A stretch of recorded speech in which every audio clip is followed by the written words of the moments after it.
Vamos a explicar las identidades trigonométricas fundamentales y las llamamos fundamentales porque, como platicamos en unos videos anteriores, existen más identidades que, bueno, dejan de ser fundamentales o tan básicas. Por este lado, anoté a SOHCAHTOA, que es una expresión pues coloquial para recordar rápidamente tres de las funciones trigonométricas básicas: seno, coseno y tangente. Recordando rápidamente, es opuesto entre hipotenusa, adyacente entre hipotenusa y opuesto entre adyacente, y se lee en forma de zigzag. Bien, pero aparte de esas tres, habíamos platicado que existe, por ejemplo, cosecante, que se abrevia como CSC. También tenemos a secante, que se abrevia como secante, así nada más, sec, y a cotangente, que la llamamos como simplemente cot. Bien, esas tres y estas tres forman las 6 identidades fundamentales. Sin embargo, cosecante, por ejemplo, para la parte de cosecante habíamos platicado que es la inversa.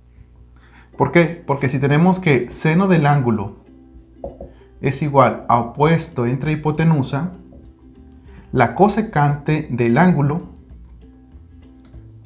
es cosecante del ángulo va a ser igual a hipotenusa entre opuesto. ¿Te fijas? Es la misma relación, pero al revés, es decir, cambia numerador y denominador. Sin embargo, regularmente a cosecante no la conocemos o no la vamos a ver así.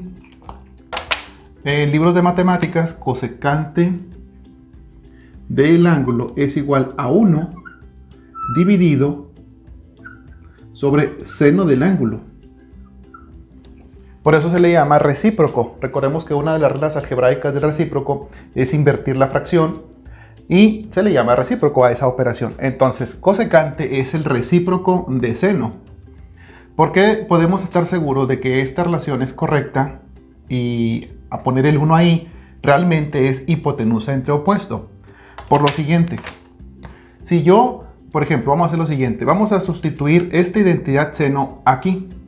Fíjate, sería cosecante del ángulo es igual a 1, vamos a dejar el 1 donde está, pero seno lo vamos a sustituir por opuesto entre hipotenusa. Bien, se hizo un entero entre una fracción. Tenemos que hacer una sola fracción y recordemos que le vamos a poner el 1 donde se encuentre el entero. En este caso el 1 está en la parte de arriba, así que le vamos a poner un 1 en el denominador de esta fracción. Algo así. Y lo que hacemos es multiplicar extremos por medios. Bien, pues entonces al hacer esa multiplicación, cosecante del ángulo sería 1 por hipotenusa, te queda en el numerador, y 1 por opuesto te queda en el denominador. Y si te fijas, esto es lo mismo que tenemos de este lado. Por lo tanto, cosecante y cosecante es la misma operación, y la forma como vamos a conocer a la cosecante es por medio del recíproco de seno, es decir, 1 sobre seno. Bien, dicho esto, el mismo principio va a funcionar para las otras dos. Por ejemplo, para secante, aquí tenemos la de cosecante, que es la que acabamos de explicar. Para secante del ángulo es el recíproco de coseno. Entonces vamos a poner 1 sobre coseno del ángulo. Y para cotangente del ángulo, pues es el recíproco de tangente. Sería 1 sobre tangente del ángulo. Bien, estas tres formas es común verlas en trigonometría, y hay que aprendernos, pues por así decirlo, de memoria esta operación. SOHCAHTOA, las inversas de SOHCAHTOA, y hay que poner ahorita en este momento un punto importante. Falta que expliquemos lo que son las identidades pitagóricas. ¿Cuáles son las identidades pitagóricas?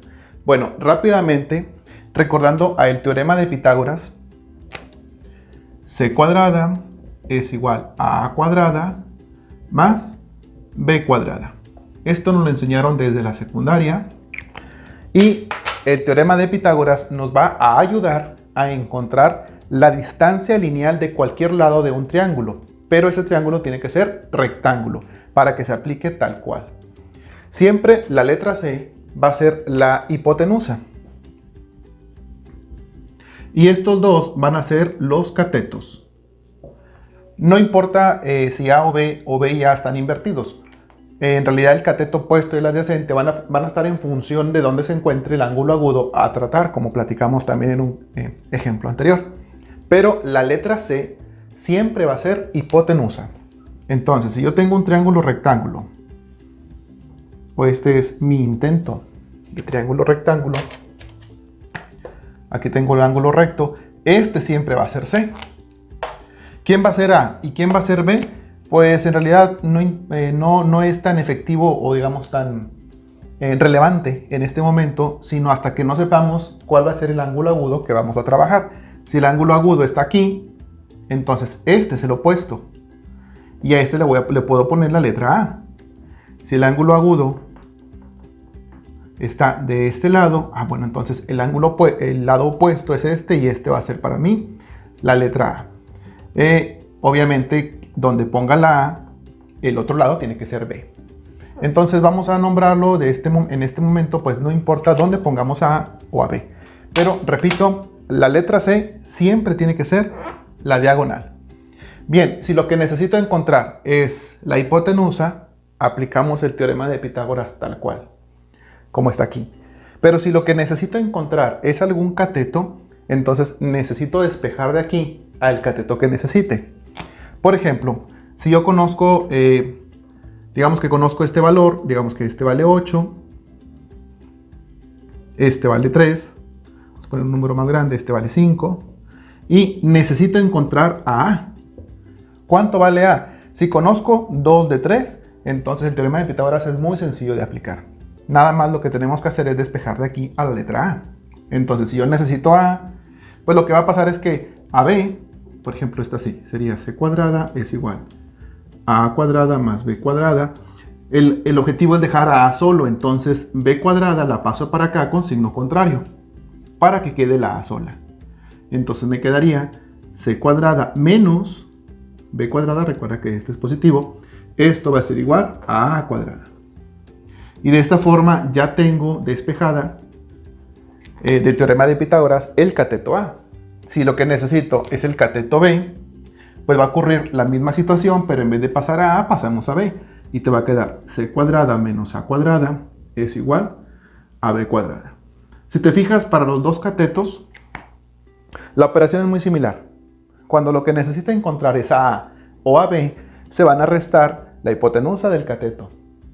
Pero si lo que necesito encontrar es la hipotenusa, los dos catetos se van a sumar. Ojo, falta todavía que evaluemos los cuadrados, porque si recordamos este cuadrado, pues no lo puedo trabajar directamente. Bien, ¿cómo lo hacemos para despejar un cuadrado de aquí? Platicamos en un curso de álgebra que este cuadrado pasa para el otro lado del igual en forma de raíz. Entonces, me quedaría de la siguiente forma. C es igual a la raíz de A cuadrada más B al cuadrado. Así quedaría despejada esta relación para que C quede completamente en grado 1 y no tenga el problema o el detalle de que está elevado al cuadrado. Lo mismo va a ocurrir con estos dos. Si lo que necesito es A, entonces A va a ser igual a la raíz de C cuadrada menos B al cuadrado. Es muy importante que cuando hagas el despeje no le pongas el negativo a C. Fíjate cómo C no lo moví. Para que no pongas menos C más B. Porque en realidad lo que está ocurriendo es que al pasar a B, el que cambia de signo es nada más B, no la C. Lo mismo ocurrió con el cateto A. Por eso es muy importante que quien tenga el negativo sea el cateto. Y para calcular a B, pues sería la raíz cuadrada de C al cuadrado menos A al cuadrado. Esta forma nos va a ayudar, repito, a encontrar distancias lineales de los triángulos. Muy bien, SOHCAHTOA y las inversas de SOHCAHTOA nos ayudan a encontrar también lados, pero depende de qué dato tenga. Si yo no conozco los ángulos, por ejemplo, no sé cuánto vale este ángulo y tampoco sé cuánto vale este ángulo, pero conozco 2 de 3 lados, aplico teorema de Pitágoras y le encuentro solución. Porque esta situación no me está preguntando por cuánto valen los ángulos. Sin embargo, si conozco nada más un solo lado, supongamos que este no lo conocemos, y conozco nada más la hipotenusa, entonces, en este caso, sí estoy forzado a conocer algún ángulo agudo. ¿Okay? Debo de tener el dato de tener al menos alguno de estos dos ángulos para poder aplicar SOHCAHTOA y sus inversas. Bien, dicho esto, vamos a platicar ahora las identidades pitagóricas. La identidad pitagórica fundamental tiene relación directa con el teorema de Pitágoras. De hecho, se llaman identidades pitagóricas porque surgen a raíz del teorema de Pitágoras que acabamos de explicar. Bien, para la primera identidad pitagórica, la más sencilla, seno al cuadrado más coseno al cuadrado es igual a 1. Es decir, se escribe de la siguiente forma, sería seno al cuadrado del ángulo más coseno al cuadrado del ángulo es igual a 1. Esta identidad es la fundamental en el tema de identidades pitagóricas. Es muy importante que este cuadrado se lo asignemos a la identidad. Este componente, que en este caso es el valor de θ, va a ser un ángulo. Puede ser también una variable, puede ser x, y. Ese valor se le llama argumento. Y es muy diferente que un cuadrado esté en el argumento a que esté en la identidad. Si yo este 2, en vez de ponerlo aquí, lo pongo de este lado, entonces aquí tengo seno del ángulo al cuadrado. Y esta operación funge de diferente forma a como si estuviera en la identidad. Por eso es muy importante que ese cuadrado lo tengamos presente y que esté asignado únicamente a la identidad trigonométrica. Bien, esta es la identidad básica. Yo de aquí puedo sacar otra identidad. Por ejemplo, si yo despejo coseno al cuadrado y lo paso para acá, queda seno al cuadrado solo. Entonces, seno al cuadrado del ángulo es igual a 1 más coseno al cuadrado del ángulo. Es otra forma en la que también puedo ver a una identidad o puedo despejar de aquí a seno. Puedo despejar a coseno, puede quedar coseno al cuadrado del ángulo es igual a 1 menos,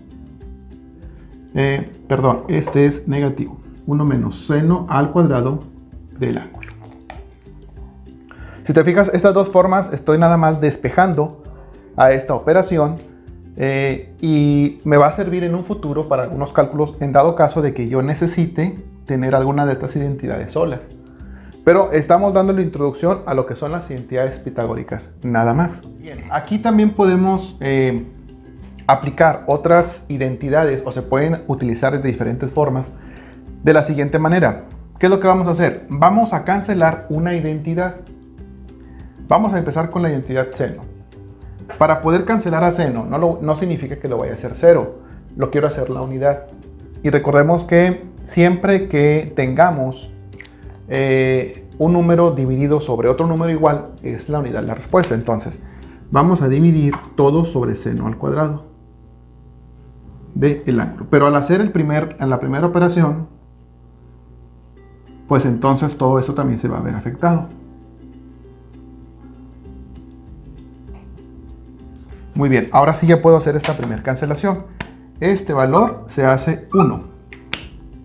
¿Te fijas? Es la misma situación. Entonces ponemos 1 más, ok, aquí tenemos coseno sobre seno, coseno cuadrado sobre seno cuadrado. Dentro de las identidades trigonométricas básicas, en otras dos que también son fundamentales. Las que ya dijimos que es SOHCAHTOA, que son 3, más las inversas de SOHCAHTOA, que son otras 3, ya son 6. Tenemos otras 2, da un total de 8. Esto lo voy a manejar por acá para separarlo un poquito de lo pitagórico. Bien, tangente del ángulo también lo podemos conocer como seno sobre coseno. A cotangente del ángulo también lo podemos conocer como la inversa de la que está en la parte de arriba, que es coseno sobre seno. Ahorita ya no voy a ahondar mucho en por qué seno sobre coseno, pero también tiene una explicación parecida a las anteriores. Entonces, lo que quiero hacer es lo siguiente. Conociendo ya estas dos, ahora sí ya puedo sustituir esta operación. Mira, este cuadrado, al estar aquí y estar de este lado, simplemente lo que va a hacer es que la respuesta va a ser cuadrática. Entonces, coseno sobre seno es una cotangente. Entonces vamos a poner cotangente al cuadrado del ángulo. Ok, estoy simplificando esta expresión. Y 1 sobre seno, dijimos que es la inversa. Recuerda que 1 sobre seno es cosecante. Recordemos que cosecante del ángulo es 1 sobre seno. Entonces 1 sobre seno al cuadrado, lo que tenemos que hacer es, este cuadrado pues va a seguir afectando y la respuesta es cosecante al cuadrado del ángulo. Y de esta forma ya tenemos otra identidad pitagórica que también nos puede servir. De aquí podemos despejar a cotangente, podemos despejar a cosecante. Bueno, ya está despejada a cosecante, pero podemos trabajar la parte de los despejes siempre y cuando respetemos bien los signos. Muy bien, ya que hicimos la operación, ya en el ejemplo anterior hicimos la operación con la identidad seno. Ahora vamos a hacer lo mismo con coseno. Entonces comenzamos. Vamos a dividir a todo sobre coseno. Sería coseno al cuadrado del ángulo entre otro coseno al cuadrado del ángulo y aquí también. Coseno al cuadrado del ángulo. Ya sabemos que la que se va a cancelar ahora o se va a hacer la unidad es esta expresión. Este se va a convertir a un 1. Y ahora me quedó seno sobre coseno. Mira cómo seno sobre coseno es un tangente. Entonces, para esta operación es tangente al cuadrado del ángulo más 1 es igual a 1 sobre coseno. ¿Quién es 1 sobre coseno? Es el recíproco de secante. Recordemos que estamos platicando de que de SOHCAHTOA podemos sacar los recíprocos y sería secante del ángulo es 1 sobre coseno del ángulo. Entonces, esta operación la puedo sustituir por un secante al cuadrado del ángulo. Muy bien, y de esta forma pues ya tenemos otra identidad fundamental que nos va a servir para los ejercicios que vamos a ir resolviendo.